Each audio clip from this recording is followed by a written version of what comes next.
Recherche de portails d'annonces, sélection et choix de biens à visiter. Quoi de plus logique que de vouloir effectuer les premières démarches de la même façon? Envoi du dossier locataire, visualisation de plans, des photos et enfin une visite virtuelle. Le travail du gestionnaire s'en trouve modifié.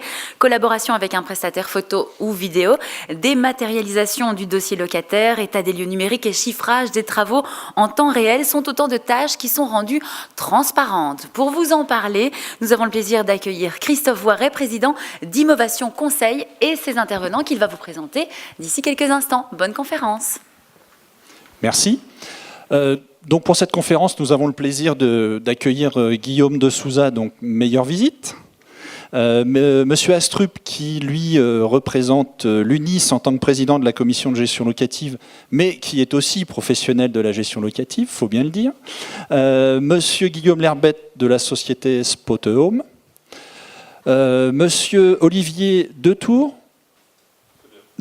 la société Neteos, et puis Fabrice Soulet de Ma Gestion Locative. Donc le décor est posé, je dirais, par l'introduction de la demoiselle là, tout à l'heure. On a la chance d'avoir parmi nous un professionnel de la gestion locative qui, lui, va nous dire comment il appréhende toutes ces nouvelles technologies. Alors, monsieur Astrup, ma première question, elle est pour vous. Vous êtes un professionnel de l'immobilier, administrateur de biens. Comment voyez-vous l'émergence de toutes ces applications, de ces nouvelles technologies, de ces startups qui arrivent sur le marché ? Oui, en effet, je suis administrateur de biens à Paris et comme tout le monde, tous les professionnels, on regarde l'arrivée de ces nouveaux process, de ces nouvelles méthodes de travail avec beaucoup d'intérêt. Notre problématique en tant que professionnel étant de réussir à les intégrer parce que je ne surprendrai personne dans la salle, il y a pas mal de professionnels, il n'y a même que ça. On ne peut pas dire qu'on est chômé ces dernières années et dans nos entreprises, on a eu à faire face à une grosse évolution du cadre législatif dans nos métiers. Donc la question qui se pose aujourd'hui, c'est de savoir comment on peut intégrer, comment on peut faire évoluer nos méthodes de travail avec ces nouvelles technologies, et c'est l'objet, je crois, de notre discussion. Oui, tout à fait. On est tous persuadés qu'effectivement, ces nouvelles technologies, c'est de la valeur ajoutée pour les professionnels et c'est ce qui permet de se positionner et d'améliorer l'image du professionnel. Monsieur de Souza, on est aujourd'hui dans une société d'image. Plusieurs enquêtes récentes, HSBC, Crédit Foncier, montrent que bon nombre de clients potentiellement locataires passent d'abord ou commencent leur parcours d'achat ou client par Internet. Qu'est-ce que vous pouvez nous dire sur votre activité ? Alors, bonjour à tous. Nous, la croyance qu'on a chez Meilleure Visite, c'est que la dématérialisation du process de location, elle commencera en tout cas par la dématérialisation du logement, parce que c'est la première étape qui va permettre aux locataires de visualiser le bien. Et en fait, des sites comme Airbnb qui arrivent à engager sur une durée de 1 à 5 jours en moyenne des locataires, c'est parce qu'ils sont capables de proposer de rassurer et d'instaurer la confiance entre le locataire en proposant des visuels de qualité. Et nous, on pense que si les administrateurs de biens, en général, veulent commencer la dématérialisation du process de location, la première étape, c'est de pouvoir rassurer la personne sur l'état du bien et de pouvoir lui permettre de donner suffisamment d'informations pour visiter un minimum en ligne. Et donc, ça, c'est pour moi une sorte de prérequis pour instaurer derrière après le dépôt du dossier en ligne et la possibilité derrière d'avoir plein de solutions qui existent pour vraiment dématérialiser l'ensemble du process de location. Et concrètement, donc, vous, ce que vous proposez ? Nous, on propose en fait des solutions qui permettent d'installer la réalité virtuelle d'une manière concrète pour l'ensemble des administrateurs de biens, dans le sens où on est principalement plugué. En fait, la numérisation du bien se fera pour la gestion locative au moment de l'état des lieux, parce que c'est là où l'appartement est vide et c'est là où l'appartement, on va pouvoir généraliser l'utilisation de la réalité virtuelle. Et donc en fait, si on fait des états des lieux soi-même, on vient équiper les gens qui font leurs états des lieux d'une solution, d'une application ultra simple qui va permettre de capturer à 360 le bien, ou alors on équipe les prestataires en état des lieux qui vont sur place et qui, en plus de leur état des lieux, réalisent la captation à 360. Et étant donné que ça prend de 3 à 5 minutes par appartement, du coup on a un coût qui est extrêmement faible et on va pouvoir utiliser ce panorama à 360 comme un outil qui va être pas seulement un outil de commercialisation, mais plus un outil qui va accompagner l'ensemble de la gestion du logement. Oui, et nous, comme gestionnaires, donc, ça nous permet de constituer une base de données dans nos entreprises sur le patrimoine géré. Et j'ai noté que, en fait, il était possible de procéder à cette nouvelle photographie complète des locaux à chaque changement de locataire, pratiquement, pour pouvoir suivre même les travaux qui peuvent être faits entre deux locations. Exactement, en fait, le but de l'intégrer à l'état des lieux, ça va permettre de... En fait, le panorama 360 est pour nous le nouveau média qui va s'imposer comme un média, pas remplacer la photo, mais qui va venir la compléter, parce que c'est beaucoup plus interactif, beaucoup plus intelligent pour pouvoir le transférer. Et derrière, l'intégrer à l'état des lieux, ça permet aussi de faire un comparatif d'entrée-sortie, de simplifier le chiffrage pour les gestionnaires. Et derrière, c'est pour ça que le fait de se créer une base de données, ça veut dire que... derrière, ça va aller au-delà de la simple image et de la simple commercialisation. Ça va vraiment être un outil de gestion au quotidien pour améliorer la relation avec le propriétaire, qui en général n'a pas vu son bien depuis des années, ou alors justement simplifier l'intervention des artisans extérieurs, type plombier. Voilà. Donc vraiment, l'idée, c'est vraiment de dématérialiser l'appartement et ensuite dématérialiser le processus de location. C'est pour ça que Guillaume de Spotahome l'a bien compris, parce que quand ils font de la location, justement... le prérequis pour engager des gens, c'est de faire une vidéo extrêmement complète, avec des plans extrêmement complets, avec un descriptif très complet. Voilà. C'est vraiment logique. Juste une question de non-technicien. Tout ça nécessite éventuellement une adaptation des systèmes informatiques du professionnel ou en termes de stockage des images, parce que j'imagine que c'est assez considérable. Alors l'intérêt aussi... des panoramas 360 et de la réalité virtuelle, c'est que c'est juste un lien URL. Donc nous, les sociétés qui font de la réalité virtuelle, justement, hébergent l'ensemble des panoramas et les mettent à disposition sous forme de liens. Nous, particulièrement avec les administrateurs de biens, parce qu'on travaille principalement avec les administrateurs de biens, on a des passerelles avec les principaux logiciels type Tetrawin, Crypto, Seitra, H2I par exemple, pour justement venir écrire dans le logiciel de manière automatisée le lien URL. Donc l'intérêt, c'est qu'on peut garder son système existant. Le but, c'est que, évidemment, c'est disponible sur les portails immobiliers pour la commercialisation, mais que par mail, c'est très simple de venir copier-coller un lien pour partager une information. Parfait. Très bien, merci. Du coup, on a bien compris que la dématérialisation, ça passait d'abord par la numérisation du bien. Monsieur Alerbette, en ce qui concerne Spotahome, votre plateforme, est-ce que vous êtes d'accord avec ce que met en avant Monsieur de Souza ? Tout à fait. Comme disait Monsieur de Souza, en fait, pour commencer à entreprendre la dématérialisation du processus de location, il faut d'abord donner confiance au potentiel locataire. Il faut lui vraiment l'informer sur le bien qu'il souhaite louer. Et c'est le pari qu'on a pris. On envoie systématiquement un agent de notre équipe qui va prendre des vidéos, donc il va faire une vidéo en mode visite guidée. C'est-à-dire, il va vraiment faire le travail qu'un agent ferait sur place, où il va ouvrir tous les placards, il va voir toutes les pièces, décrire, de commenter la visite. Il va ainsi prendre des photos professionnelles, tous les angles, toutes les pièces de la maison ou de l'appartement. Il va dessiner un plan au sol via une application, et ça permettra au locataire d'avoir vraiment une bonne image de l'appartement ou du logement, sans avoir besoin de le visiter, pour ainsi prendre une décision de location basée sur les éléments qu'on lui a fournis. Vous pouvez nous expliquer qui est votre cible ? Alors la cible de base de Spotahome, ça a été vraiment l'international, l'étudiant en échange ou le professionnel en mobilité qui n'avait pas forcément la possibilité de visiter un appartement, qui avait besoin de louer, mais qui n'avait pas le service qui lui correspondait, qui ne pouvait pas justement depuis Londres par exemple, réserver un appartement à Paris pour une période de 6 mois à 1 an. Donc on a mis en place ce système, on a créé Spot Home pour répondre à ce besoin qui était grandissant et qui demandait la mobilité des personnes augmente et il y a un besoin de plus en plus important sur ce type de prestations. Et aujourd'hui, on se rend compte que même à Paris, on touche une clientèle qui est locale et qui n'a pas forcément le temps de se déplacer, aller visiter, etc.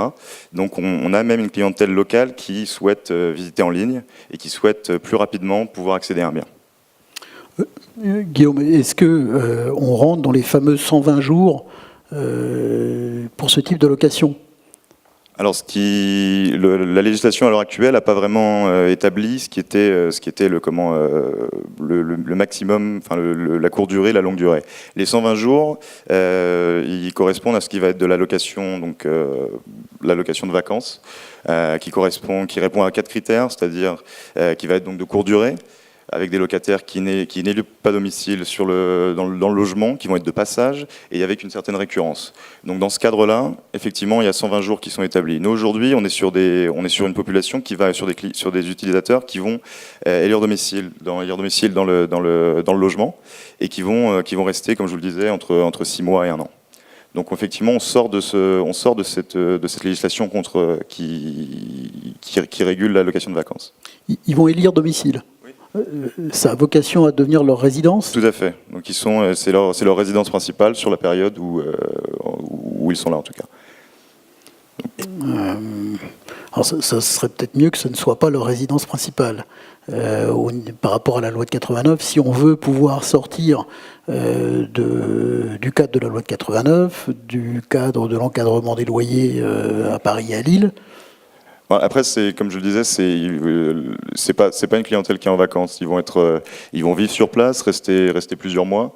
Et effectivement, on sort de ce côté récurrence et de passage. Mais pour autant, leur fiscalité, leur domicile fiscal, par exemple, il va rester. Le domicile fiscal n'est pas celui enregistré. Donc je pense qu'on doit pouvoir sortir de la loi de 89. Tout à fait. Et du coup, effectivement, par rapport à ça, parce que c'est important, vous nous avez bien ciblé, je dirais, la clientèle locataire et le bien que vous allez louer, lui, vient d'où Alors on va avoir deux types de clientèle, deux types de gestionnaires de biens. En fait, on va avoir le propriétaire particulier qui, à la base, souhaite louer son bien justement à ce type de locataire et qui va venir vers nous dans le but de justement simplifier son process de location. Il ne nous intéresse pas celui-là. Mais on va avoir aussi celui qui nous intéresse, qui est donc le gestionnaire de biens, qui lui jusqu'à aujourd'hui utilisait les moyens classiques, c'est-à-dire qu'il allait publier, donc déjà récolter du matériel de type photo, information sur le bien, le publier via les plateformes d'annonces.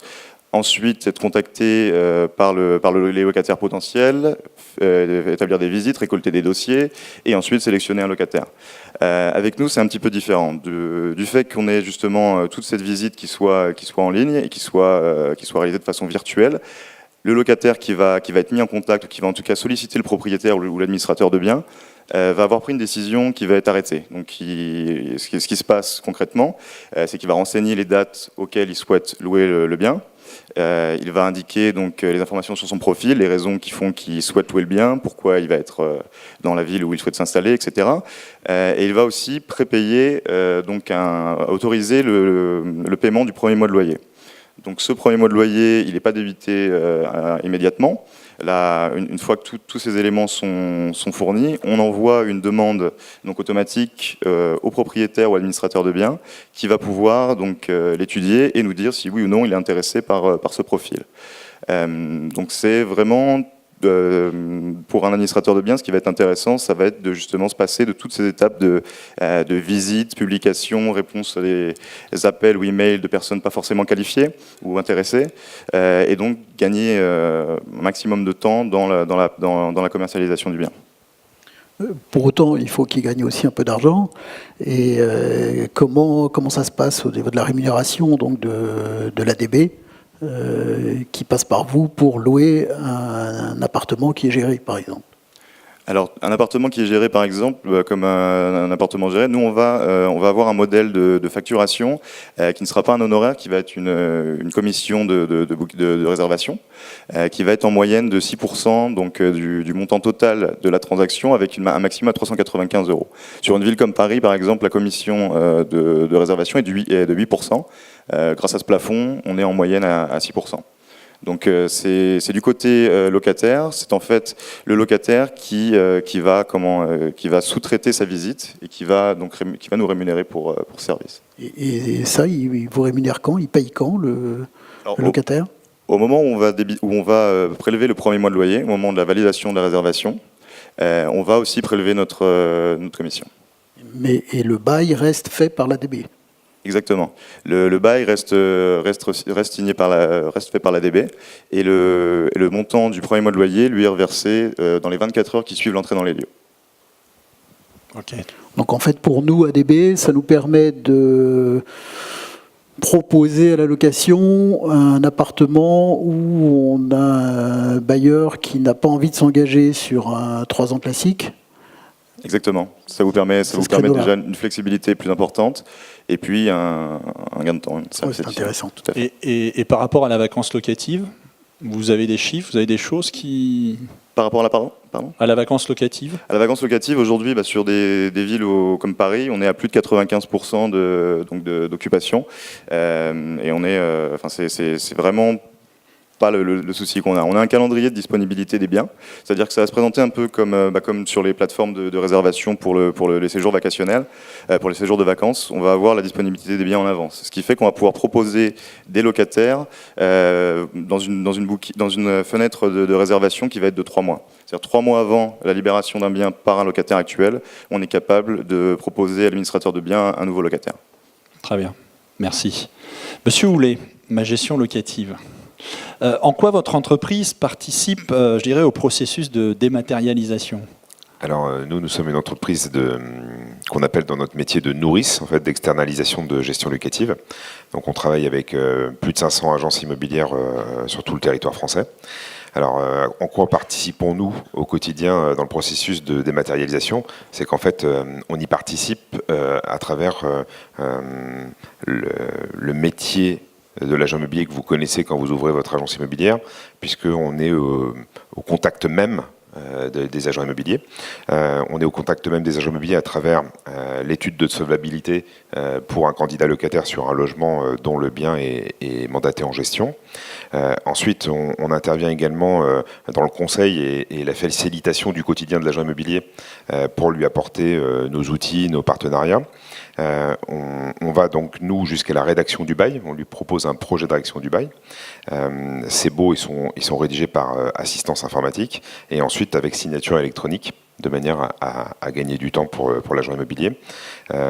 Au niveau du constat que nous faisons, puisque en fait, tous les ans, nous gérons des milliers d'études de solvabilité et des centaines de rédactions de baux.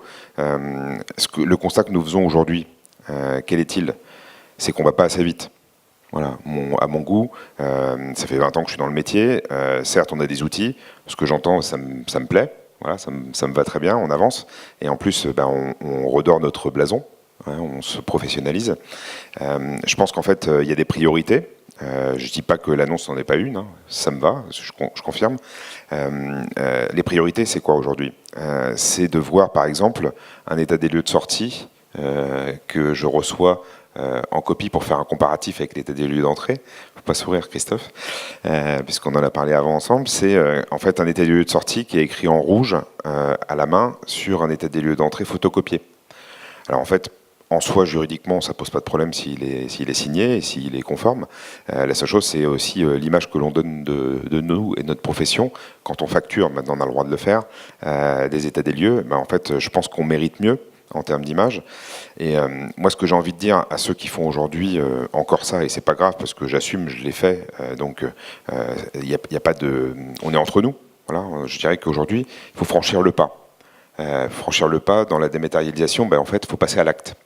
Passer à l'acte, ça veut dire, on a tous par exemple des iPhones, ça peut être compliqué pour quelqu'un un peu plus âgé, je me mets dedans.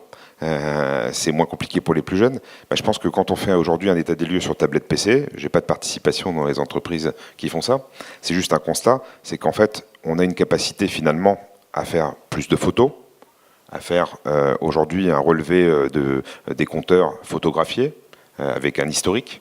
On a la capacité à pu avoir de litiges sur le nombre de clés qui ont été remises parce qu'on les photographie également. Sur la taille d'une trace sur un mur, est-ce qu'elle fait 10 cm et à quel endroit elle est positionnée. Voilà. Donc je pense qu'avec les outils modernes, sans avoir à être obligé de passer par un iPad, on peut très bien passer par une tablette classique Android. Il y a beaucoup de choses qui nous permettent aujourd'hui, je dirais, dans votre quotidien d'agent immobilier, de vous créer des priorités. Une priorité, c'est de dire, peut-être que si je fais encore mes états des lieux en carbone tripli, il faut que je me dise qu'en 2018, j'arrête. Voilà. Et en fait, je me dis, cette fois-ci, je vais vraiment passer à l'acte, j'arrête de faire ça. J'arrête de faire ça parce que du coup, on va revaloriser notre métier, on va justifier nos honoraires, et on va être capable aussi de présenter ça à des futurs clients, propriétaires, bailleurs, qui voudront nous donner un deuxième bien ou un troisième bien. Et là, je reviens du coup à la logique de proximité. Alors moi, j'appelle ça le tradigital. Tradigital, c'est finalement un mélange entre l'agent immobilier de proximité, spécialiste de son secteur et qui attend son client et qui est capable de le conseiller en tant qu'expert, et les outils du digital qui vont l'aider à travers ce que vous avez présenté et à travers des outils. Il y en a de nombreux sur les différents sujets. Je me suis attardé sur l'état des lieux, mais il y a le bail, bien entendu. Il y a la gestion électronique des documents pour tous les documents d'accompagnement pour éviter d'aller les rechercher dans sa boîte archive ou dans son garage. Donc c'est vrai que ça, faut peut-être passer à autre chose. Nous, on met par exemple à disposition un coffre-fort électronique où chaque agent immobilier qui est partenaire de ma gestion locative va retrouver le bail qu'il a rédigé il y a 3, 4, 5 ans, l'intégralité du dossier de solvabilité, l'état des lieux d'entrée, les diagnostics qui peuvent être encore légaux et utilisés dans le cadre d'une relocation pour gagner du temps. Et donc ça, on le fait gratuitement pour notre partenaire. Ça lui permet d'aller plus vite dans la remise en location. Ça donne par exemple l'intérêt aussi sur les zones très tendues en cas de relocation sur un mois pour éviter de rechercher tout ça dans les papiers. Soyons pragmatiques. Commençons déjà par rédiger nos baux de manière informatique. Commençons par faire des états des lieux de manière informatique et numérique, les transmettre à nos clients de manière numérique, avoir la possibilité d'enregistrer dans nos bases de données tous les éléments du parcours du locataire et du propriétaire. Le jour où il y a une demande de l'administration fiscale sur un respect d'une défiscalisation, c'est bienvenu.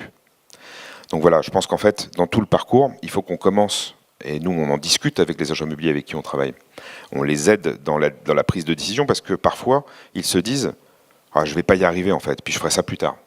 Non, franchement, moi, le discours que j'avais envie de tenir aujourd'hui, c'est de dire « passez à l'acte ». Passez à l'acte parce qu'en fait, on se différencie du PAP, on se différencie des confrères, et on a la capacité finalement, lorsqu'on va rencontrer un prospect, j'insiste, mais de lui montrer notre élément de différenciation. Voilà, quelle que soit l'agence, la taille de l'agence, commençons par celui qui rentrera son premier mandat de gestion. En fait, s'il commence comme ça, il y a de grandes chances d'avoir la confiance de son client. J'ai entendu le mot confiance tout à l'heure, ça va complètement dans la même logique.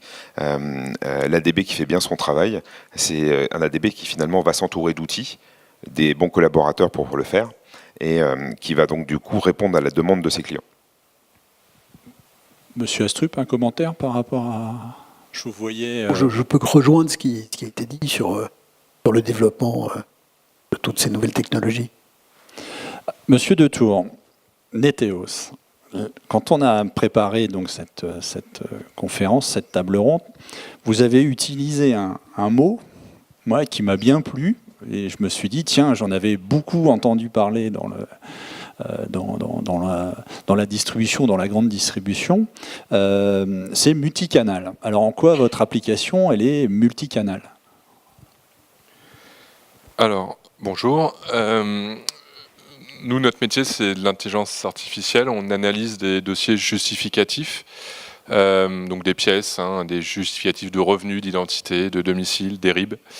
Et l'idée, c'est de le faire simplement parce que c'est pas très intéressant à faire pour un humain. et qu'en général, il préfère se concentrer sur son business plutôt que de faire de l'administratif.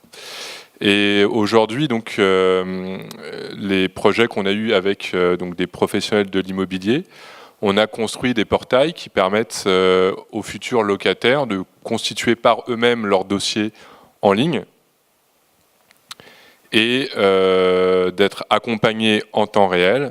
Et je dirais donc ça c'est extrêmement intéressant parce que quand vous vous trompez de pièce, vous êtes en général de bonne foi et c'est toujours désagréable de devoir relancer le professionnel ou d'attendre une semaine pour le savoir tout simplement. Et donc, c'est déjà une expérience, je trouve, pour le locataire qui est meilleure. Alors évidemment, comme c'est pas lui qui paie, il fallait aussi qu'on trouve des choses pour les professionnels. C'est en agence. S'il manque une pièce, le locataire peut finir depuis chez lui. On peut également avoir des gens qui ne sont pas sur place, qui ont besoin de constituer leur dossier à distance. C'est notamment vrai pour les cautions. Et le gros bénéfice, je pense, pour les professionnels, c'est d'obtenir des dossiers qui sont complets et conformes, puisque toute l'analyse est automatisée, qu'on accompagne le locataire pour que le dossier soit de qualité. Alors, évidemment, ce n'est pas suffisant. Le gros de nos analyses concerne la fraude, notamment sur les justificatifs de revenus. Et les professionnels ayant l'obligation de vérifier les documents, ça leur permet de le faire déjà d'une façon simple et automatisée, mais aussi de pouvoir le prouver en cas de litige, et notamment dès lors où il peut y avoir une assurance loyer impayé qui est souscrite. C'est quelque chose qui est important pour l'assureur. Donc le côté cross-canal ou multicanal ou omnicanal vient du fait que ce sont des parcours clients qui se font à la fois en agence, à domicile, les deux, mais au final, voilà, c'est la même application et c'est ce qui semble naturel à tout le monde de pouvoir voilà, de travailler depuis chez eux aussi, et notamment la nuit. Et donc pour le professionnel de l'immobilier, il a dans son dossier un certificat de, on va dire, conformité pour vérifier que les données qui ont été fournies par le locataire sont bien justes. Ça, hein. Alors, nous, on fournit un certificat de vérification et on archive le dossier. Après, voilà, donc on a tous une chance dans cette salle, c'est que l'ordinateur est encore un peu moins perfectionné que le cerveau humain. Donc, on peut aussi faire des erreurs, d'ailleurs comme les humains. Et donc, du coup, l'idée, c'est de dire qu'on a vérifié le dossier avec un degré acceptable voilà, de conformité. Diligence, voilà. Ce seraient les diligences qu'on aurait faites en tant qu'humain. Vous avez pris ce mot. Oui, c'est là justement où il y a le principal gain de temps. C'est qu'effectivement, on n'a plus besoin de faire ces diligences en passant des coups de fil ou en s'assurant que les documents sont véritables. Lorsqu'on a fait la démonstration, moi j'étais impressionné dans le sens où je suis locataire, je vous envoie les documents, et à ce moment-là, la machine me dit c'est bon ou c'est pas bon document, quoi. Vous pouvez nous expliquer ce qui se passe derrière ? Oui. Alors je vais essayer de le faire sans que tout le monde parte de la salle. En fait, on a 4 niveaux de contrôle. On va vérifier d'abord la qualité de l'image, savoir si le document est flou, trop contrasté. Oui, je t'avais prévenu. Bien vu. Il nous avait prévenu. Désolé. Après, on va savoir vérifier que c'est bien le document qui a été demandé, qu'on a reçu. Donc typiquement, on peut souvent avoir des inversions sur l'avis d'imposition où les gens peuvent donner leur déclaration. Donc pareil, là, en temps réel, on va pouvoir dire au locataire qui s'est trompé pour qu'il puisse corriger. Et le troisième contrôle, on vérifie que les données du dossier et le document sont en cohérence, c'est-à-dire que typiquement, si c'est au nom de Michel Durand et que le justificatif de revenu est au nom de Michel Durand mais avec un T, Voilà, enfin, ce que je veux dire, c'est qu'à un moment donné, il faut qu'il y ait une cohérence entre les informations du dossier et les documents, et aussi que les documents aient, comment dire, enfin, qu'ils aient moins de 3 mois, par exemple. Donc, tout ça, on va savoir l'automatiser, et c'est tout ça qui fait que l'expérience utilisateur est meilleure et que, au final, les dossiers sont complets et conformes. Évidemment, quand on détecte une fraude, on ne fait pas de retour au locataire, et là, on l'a fait directement au professionnel. D'accord, très bien. Merci. Donc encore une fois, gain de temps, et on peut effectivement se recentrer sur ce qui est important, le parcours client et ses demandes et sa relation. Si je peux rebondir sur ce qui vient d'être dit, en fait, chez ma gestion locative, 45% des dossiers que nous recevons des agents immobiliers sont incomplets. Donc déjà, c'est une perte de temps énorme. Parfois, c'est incomplet pour très peu de choses, mais ça peut être la 4e page de l'avis d'imposition. Donc, il n'y a aucun intérêt à avoir les 3 premières pages si on n'a pas la 4e. Et donc, on en a discuté ensemble. Voilà, c'était un des éléments, je dirais, pour éviter les allers-retours téléphoniques ou mails, qui permet de manière automatisée de compléter les dossiers et d'éviter les froissements sur vous m'avez tout envoyé sauf la 4e page. Donc, ce qui est assez vexatoire quand on a oublié de scanner la 4e. Et deuxième point, l'enjeu majeur aujourd'hui de la qualité du travail de l'agent immobilier ADB en gestion locative, c'est la maîtrise de la sinistralité. Et donc, dans l'outil qui est proposé, on a, je dirais, une source de contrôle supplémentaire qui vient montrer que le professionnel de l'immobilier ADB a fait diligence dans son parcours, même s'il y a sinistralité derrière. Et donc, on aura un argument de poids en matière de passage au TGI, lorsqu'on est attaqué en RCP ou lorsqu'on a un litige qui sort du domaine GLI, loyer impayé. Donc je dirais qu'en fait, on dit on est des professionnels de l'immobilier, oui, soyons-le. Voilà, là c'est une manière, et moi je suis très vigilant sur ça, on a par exemple une assurance loyer impayé à 1,9%, c'est un repère, hein, c'est pas bien, pas bien, c'est un repère, mais c'est grâce à la maîtrise de la sinistralité. Et on peut encore l'accentuer avec des outils comme le vôtre. Pour donner un exemple qui va dans le sens de ce que vous venez de dire, c'est que quand on dématérialise, quand on automatise les process, on se simplifie la vie, mais on peut quand même compliquer un peu la vie du client. Alors, il se trouve que sur le marché de l'immobilier, nous, on fait ça depuis 5 ans sur notamment du bancaire, et la relation de force n'est pas la même. Donc, c'est vrai qu'un bien, en général, quand on veut louer un bien, on est très motivé. Mais quand même, ça peut créer des frictions. Mais ça peut aussi simplifier les choses, parce que vous parliez de la 4e page de l'avis d'imposition, et c'est pour ça que je voulais rebondir. Bon, nous, on ne la demande plus. On ne demande que la première, parce que comme c'est des photos, il prend en photo la première page, on extrait le numéro de télé de déclarant et le numéro de l'avis, et on va rechercher l'avis sur le site des impôts. Ce qui fait que, 1, c'est plus simple, 2, on est sûr, on peut comparer et voir si le document a été falsifié. Et 3, on fait de l'enrichissement de données, notamment le nombre de parts qui sont sur les pages suivantes, grâce à ce qu'on aura trouvé via Internet. Donc moi, administrateur de biens, je récupère les autres pages quand je vais avoir le dossier qui arrive de chez Neteos. Nous, on s'en rend compte aussi via l'expérience client sur notre plateforme. On se rend compte que ce n'est pas tellement le nombre de garanties ou de documents qu'on va leur demander qui va être frustrant pour l'utilisateur. Ça va plus être le durée de traitement. Effectivement, plus on automatise, plus le traitement va vite, plus la réponse va être rapide, et plus l'expérience utilisateur va être positive. Donc c'est effectivement ce qu'on se rend compte, et c'est ce que vous disiez. On utilise une page au lieu de 4, et éventuellement, une fois qu'elle est validée, on peut compléter le dossier par la suite, en ayant la réponse. Guillaume ? C'est un petit truc pour dire que ce que disait Fabrice, c'est qu'en fait, c'est réel aujourd'hui, quoi. C'est pas des startups qui commencent à se lancer sur un sujet où ça va peut-être exister dans quelques années, quoi. Ça, aujourd'hui, c'est quelque chose qui marche et qui est intégré au logiciel. Enfin, ce que vous proposez aussi, c'est quelque chose qui fonctionne et qui a déjà fonctionné. Et les solutions sur des tels lieux sur iPad ou même par des prestataires, c'est quelque chose qui existe, quoi. Donc c'est pas, c'est à la portée de tous, c'est une réalité et c'est complètement accessible, quoi. C'est pas cher. C'est accessible. C'est accessible. Donc Bon, il y a plus on de voit frein. bien.